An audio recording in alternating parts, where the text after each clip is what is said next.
Now, Anacin, the tablets thousands of physicians and dentists recommend for fast relief of pain of headache, neuritis, neuralgia, and Bicidol mints that quickly rid stomach of gastric distress, present Our Miss Brooks, starring Eve Arden.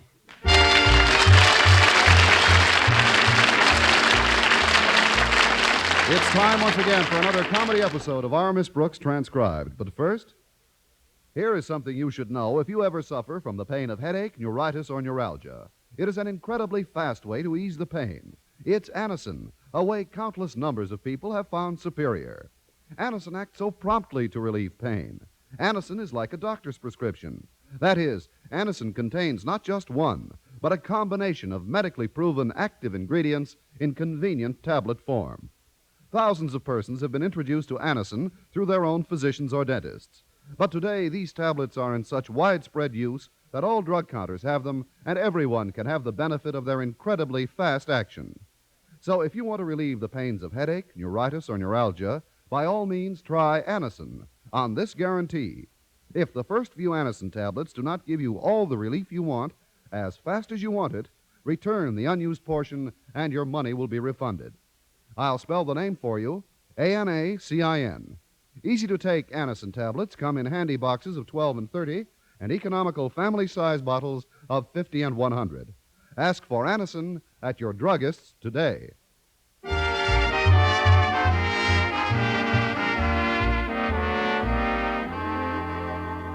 Well, various principals have various methods of running their schools. Nobody is better acquainted with this fact than our Miss Brooks, who teaches English at Madison High School. Now, you take her principal, Osgood Conklin. And I wish you would. Mr. Conklin has always been a great believer in meetings. These invariably occur early in the morning before first class.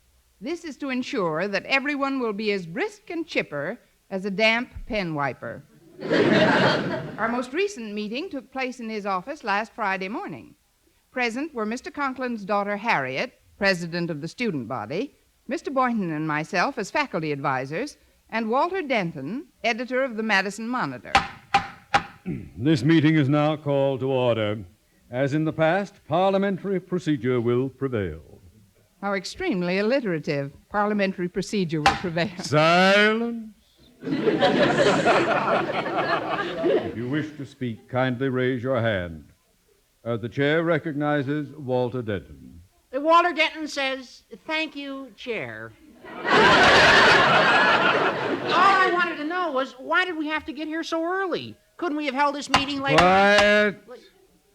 The chair recognizes its lack of judgment in recognizing Walter Denton. However, the reason for this meeting can be told in 2 words. The first one is excessive. And the second? Please, Walter, don't interrupt. That's right, Walter. Just listen. Come on, Mr. Conklin. Drop the other word. The other word is noise. Noise? Excessive noise? That's why we're here? Because of excessive noise? This is beginning to sound like choir practice. What kind of noise do you mean, Daddy? I mean the noises that penetrate this office while I am trying to work. You mean when the students are changing classes? Yeah, and they make sounds like shuffle, shuffle, shuffle. Hey, Charlie, want to play handball after school? I don't know, Fred. Old Lady Nelson might keep me in. I'll be able to tell you during lunch period. Okay, Charlie, see you in the cafeteria. Not me, Fred. I bring my lunch. I can't eat that slop in the cafeteria. Well, then how I'd be able to... Oh, shut up!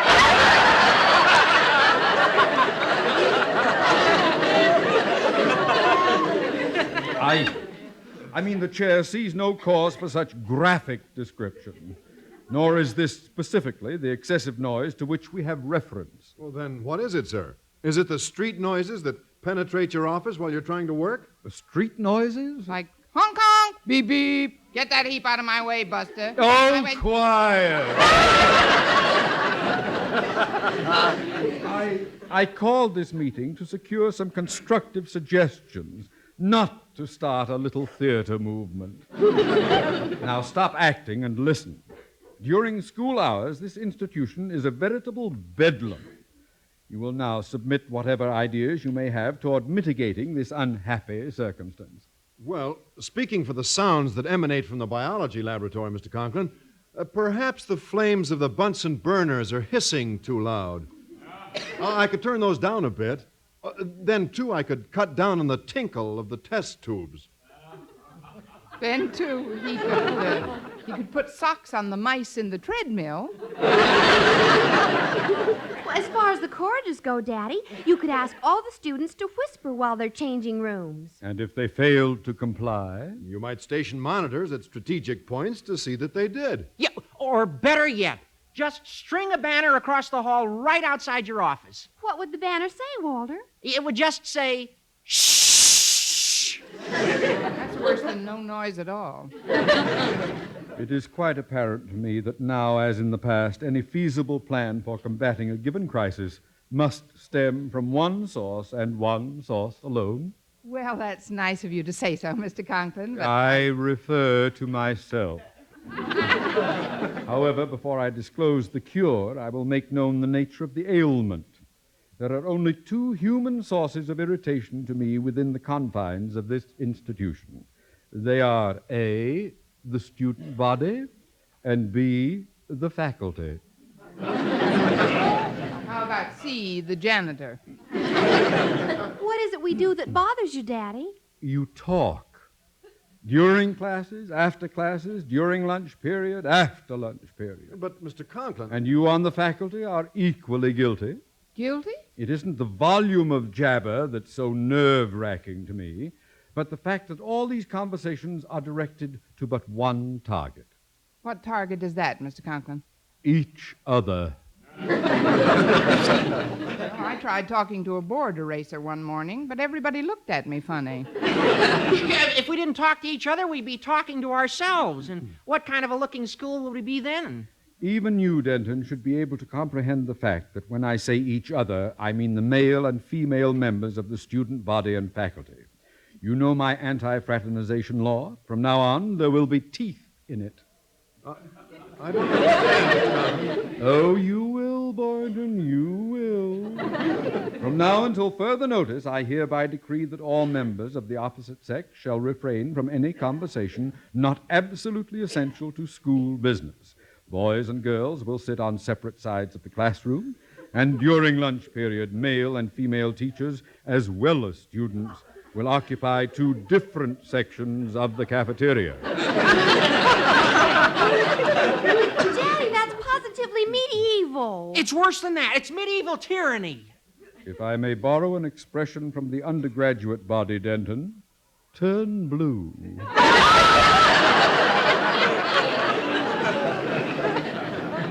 Just a minute, Mr. Conklin. May I say something to you? First, I'd like to say something to you. I wish you wouldn't. I don't look good in blue. That is, speaking for the faculty, sir, I'm afraid this edict of yours will be met with considerable resentment. The temper of the faculty doesn't concern me in the slightest, Miss Brooks. Needless to say, stringent punitive measures will be taken if anyone violates my order. But, sir, perhaps such stern measures won't be necessary. If you'll permit me to address the school assembly, I think I could get your point across by relating a humorous anecdote pertinent to the subject. A humorous anecdote, Mr. Boynton? Yes, sir. I told this story at a recent biology club meeting, and it was received with considerable enthusiasm by my fellow biologists. I bet they laughed so hard they dropped their frogs. Anyway, this story involves some extremely humorous characters. Their names are Timothy Sweeney, Patrick Clancy, and Seamus O'Houlihan. You see, it's about three Irish fellows. It's going to be about a bank teller in Dutch Guiana. Please, Miss Brooks, let Mr. Boynton finish. To be perfectly candid, when I discovered this anecdote in an old anthology of humor, it was couched in rather antiquated terms. However, by rephrasing it, I've brought it up to the minute. So, without further ado, here goes.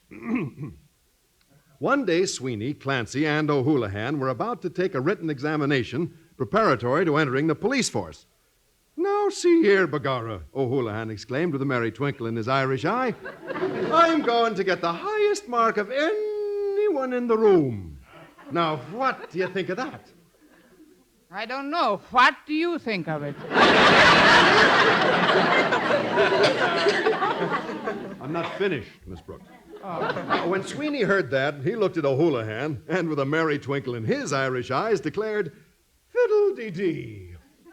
Oh, that's Sweeney.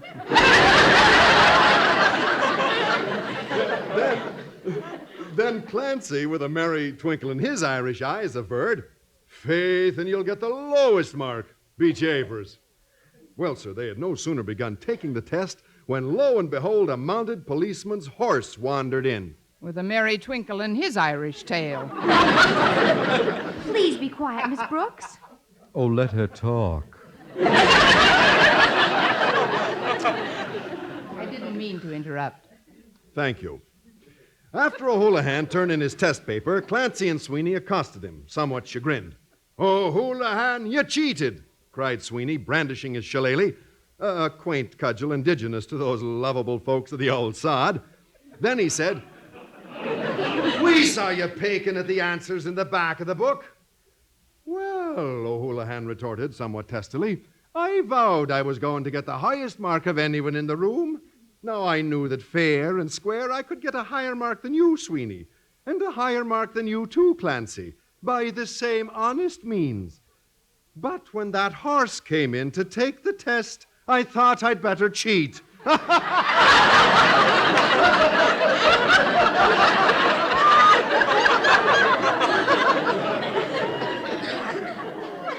Don't you get it? I don't particularly want it.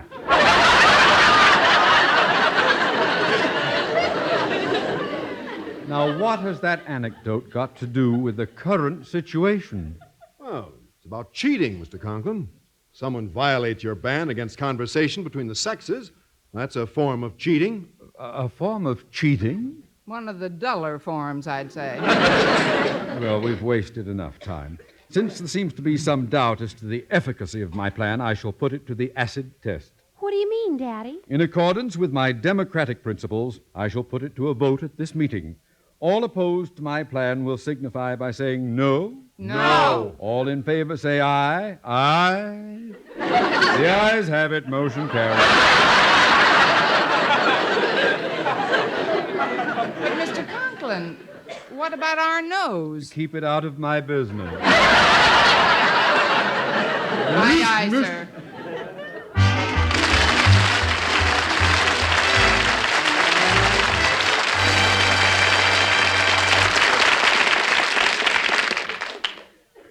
Friends, if you suffer from acid indigestion, I hope you didn't miss reading this wonderful news. A headline that says, "New mints, medically proven, quickly rid stomach of gastric distress." That headline is talking about new Bicidol mints. Doctors recommend Bicidol mints because the Bicidol medication acts at once to make painful acid harmless and give you fast 5-way relief. 1. Speeds relief from gas. 2. Sweetens your breath. 3. Gives complete, longer-lasting relief than baking soda. 4. Relieves stomach upset from too much eating, drinking, smoking. 5. Lets you sleep when acid indigestion strikes at night. So don't suffer acid indigestion, heartburn, or gastric distress from excess acidity. Remember, new mints, medically proven, quickly rid stomach of gastric distress. And remember the name, Bicidol mints. Bisodol. Get Bicidol mints for fast relief.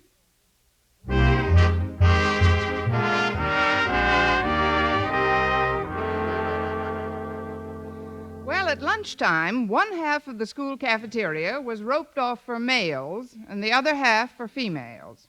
But despite this barrier, Walter Denton managed to slither past my table and surreptitiously slip me a cryptic note. The note directed me to report to an abandoned stockroom in the basement, and it also contained the secret password by which I could gain admittance. I was loath to take part in such sneaky maneuvers, so I didn't report to the appointed room until 3 minutes later.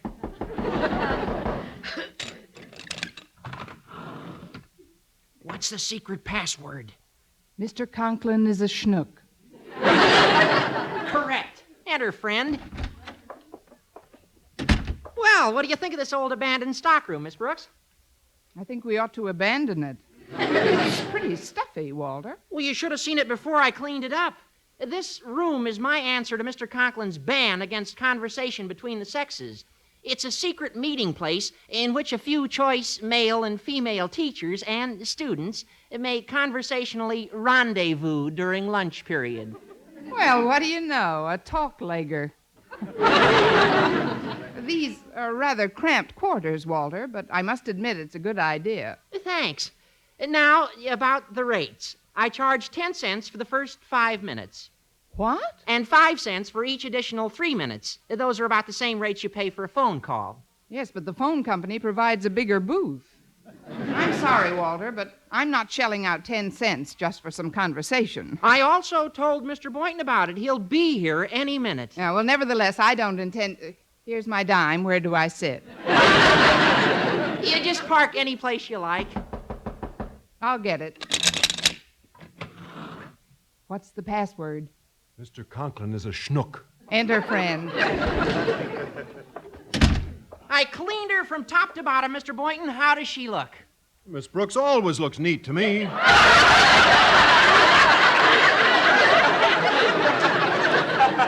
What he meant, You give Mr. me Boynton. 10 cents and she's yours for 5 minutes. What on earth would I do with Miss Brooks for 5 minutes? Let's pay an extra $50 and figure something out. The 10-cent fee is just for the use of the room, Mr. Boynton. Just for the room? 10 cents? Well, that's exorbitant, Walter. It's outrageous. It's unreasonable. It's... Well, Try bejabers. the Jabers, it's too much. Well, those are my rates. It's only fair I get something for my labors, Mr. Boynton. This morning, this was just a musty old room loaded with dust, cobwebs, gophers. Gophers? They've left. They didn't like the rates either. This is no time to economize, Mr. Boynton. Don't you think it's worth 10 cents to be able to sit around and chat with members of the opposite, you should excuse the expression, sex? I suppose you're right, Miss Brooks. Do you have 2 nickels for a dime? Yes, I have. Well, give them to Walter. I don't happen to have a dime on me. That's the quickest way I was ever beaten out of a dime. Walter, do you have 10 pennies for 2 nickels? Yes, I have. Well, keep them. I don't have 2 nickels. I'll put you on the cuff for today, Mr. Boynton. I'll go. What's the password? Mr. Conklin is a schnook, but he really isn't, Miss Brooks. Come in, Harriet. Oh, hello, Harriet. Hello, Mr. Boynton. Hi, Walter.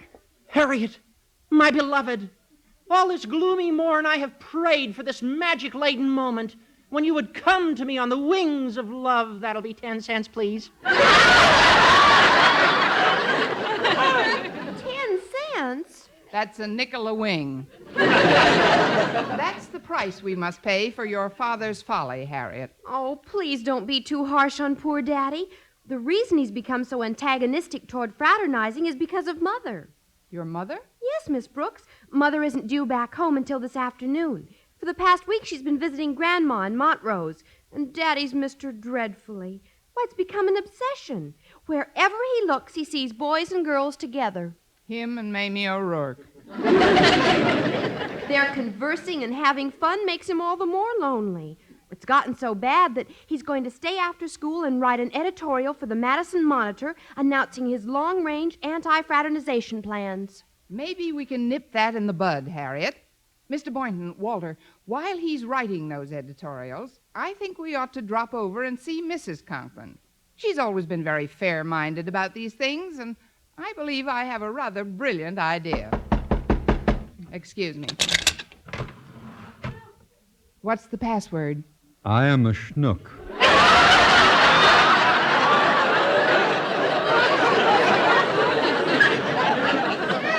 Oh, Mr. Conklin. Curiosity prompted me to read this unsigned, neatly typed note that I found in the cafeteria. Now then, will you open the door, Miss Brooks, or do your rules blackball schnooks over 40? Not at all, sir. Come right in. Daddy! Mr. Conklin. Yipe!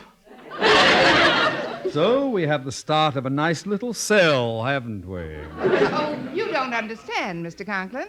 We know nothing about any notes you may have found. We came here merely to do some spring cleaning. Spring cleaning? Yes, sir. We decided that this room must be cleaned out immediately when we discovered that its inhabitants were behaving in a shocking manner and in flagrant violation of your anti-fraternizing rule. Just what do you mean by that, Miss Brooks? The boy gophers were holding hands with the girl gophers.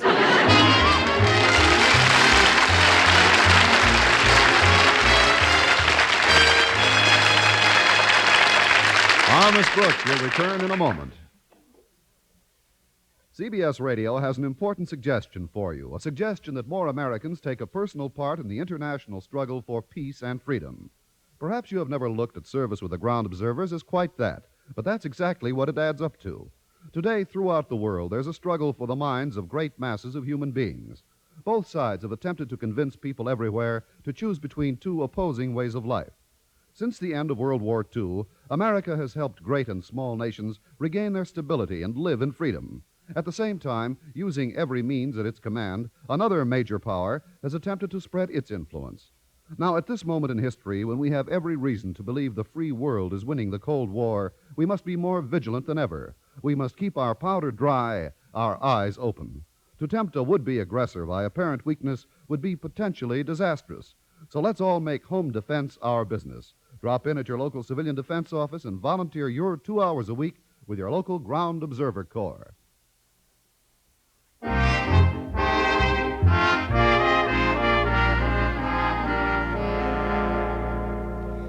Well, with Mr. Conklin's rigid anti-fraternization rule, Madison High seemed like an occupied country under the heel of a conqueror's boot, rather than the charming, pleasant little prison it had always been.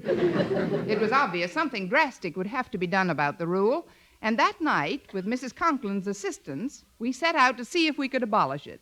I'll go lend a hand to Mrs. Conklin and Harriet in the kitchen, Miss Brooks. All right, Walter. Need any help setting the table, Mr. Boynton? I'm afraid I do. I'm not much good at this sort of thing. Would you give me a hand? Both. I mean, you're doing fine, I think, but you ought to set those shakers at the far end of the table. Oh, yes. Excuse me, Miss Brooks, but you're standing in the way. Unless you move, I'll have to squeeze past you. I know. Get going. It won't be such a tight squeeze, Mr. Boynton. Just try it for size. Oh, okay. I'll just get you. I'll never get through that way.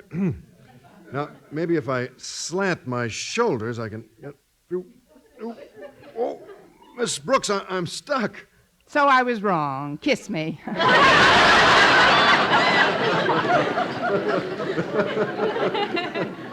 There you go, joshing again. Well, I've got to admit it, Miss Brooks. You're as full of fun as Paddy's pig. And I'm as Irish as a barrel of monkeys. Well, dinner's almost ready, Miss Brooks. Any sign of Osgood? Not yet, Mrs. Conklin. Apparently, he's still working on those editorials at school. Oh, such nonsense. Well, those ridiculous anti-fraternizing rules of his will be a thing of the past if your scheme works, Miss Brooks. And I'll do everything I can to see that it does. We certainly appreciate your cooperation. I'd better move those casserole dishes to the other side of Mr. Boynton. I'm busy mixing the salad, Miss Brooks. You'll have to walk around me. Sounds like a fascinating trip. Mother, Daddy's car just pulled into the driveway. Yeah, and he's got a big bouquet of roses. Oh, dear Osgood, he has missed me, hasn't he? Oh, goodness, I mustn't get sentimental if your scheme's to work, Miss Brooks. We'll see how he likes a taste of his own medicine. Martha! Martha! You, my wandering lovebird! Your mate is home! Well, fly into the dining room, Osgood. Martha, come into my arms. Please, no fraternization. What? Miss Brooks, Boynton, Denton. Hi, Mr. Conklin. Long time no see. Be jabers. What is the unholy three doing here, Martha? We had no place to go, so Mrs. Conklin invited us to dinner. You see, sir, Mr. Boynton's apartment's being painted today. So is my house. Mine, too. Isn't that a coincidence? We made a deal with the same paint company. They only paint one day a week. On Friday. That's why they're called the Friday Paint Company. I see. Martha, if you'll step into the den with me where we can be alone. Sorry, Osgood, no fraternizing. Darling, what are you saying? I'm your husband. That's no excuse. Take off your hat, Osgood. Dinner's ready. But, lover girl, I've missed you terribly. Look, I've brought you flowers. Dump them in the salad bowl. I mean, get a vase, Walter. Now let's have dinner before it gets cold, shall we? Dinner, yes. You sit down here, Martha. The seating arrangements are not up to you, Osgood. Since Miss Brooks has helped me to prepare this meal, I've asked her to take charge of serving it. She says she's learned some wonderful methods at Madison. Take over, Miss Brooks. Thank you. You are to be seated at the head of the table, Mrs. Conklin. Harriet, you'll sit to her right, and I'll sit to her left. Mr. Conklin? Yes? You're to have dinner in the kitchen.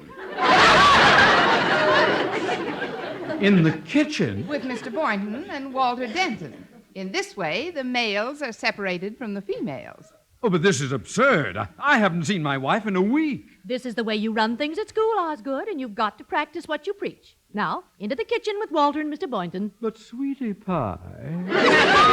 Come on, Dad, we'll have a ball.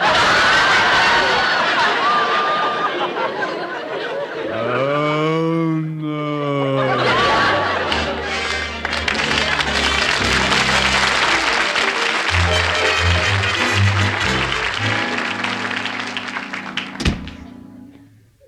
Oh, it's a lovely full moon out tonight, Mr. Conklin. How did you enjoy it in the garden? Frankly, I found it rather unromantic sitting on the hammock between Boynton and Denton. Well, Miss Brooks and Harriet and I are having loads of fun playing bridge, Osgood. Oh, Bridge, you need a fourth? Sorry, no fraternization. If you'll escort Walter and Mr. Boynton to the den, sir, I've laid out a set of tiddlywinks for you.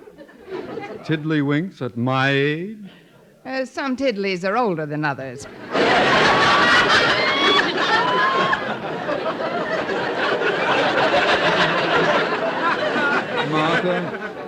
Martha, I haven't been alone with you for 1 minute during this entire evening. It's almost midnight. Well, so it is, Osgood, and it's time we turned in. High time. Let us retire to our bedroom, Martha. Good night, Miss Brooks, Mr. Boynton. You know their homes are being painted, Osgood. I've asked them to stay over with us. What? What are the sleeping arrangements to be, Miss Brooks? Well, there's only one feasible scheme. You'll sleep with Harriet and me in your bedroom, Mrs. Conklin, and you, Mr. Conklin, will sleep in Harriet's bedroom with Mr. Boynton and Walter. Oh, I will. Don't be rude, Osgood. It's an emergency. You mean I actually have to spend the night with Mr. Boynton and Denton? Not the night, Osgood. The entire weekend. The entire what end?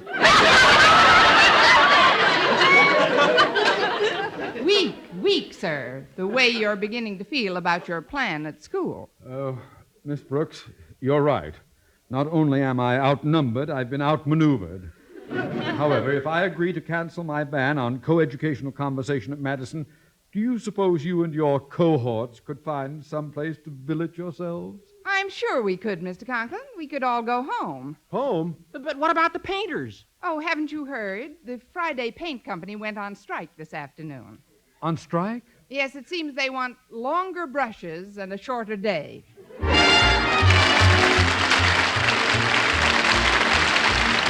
Our Miss Brooks, starring Eve Arden, transcribed, was produced and directed by Larry Burns, written by Joe Quillen and Al Lewis, with the music of Wilbur Hatch. Mr. Conklin was played by Gail Gordon. Others in tonight's cast were Dick Crenna, Bob Rockwell, Gloria McMillan, and Paula Winslow. Be sure to be with us next week for another comedy episode of Our Miss Brooks.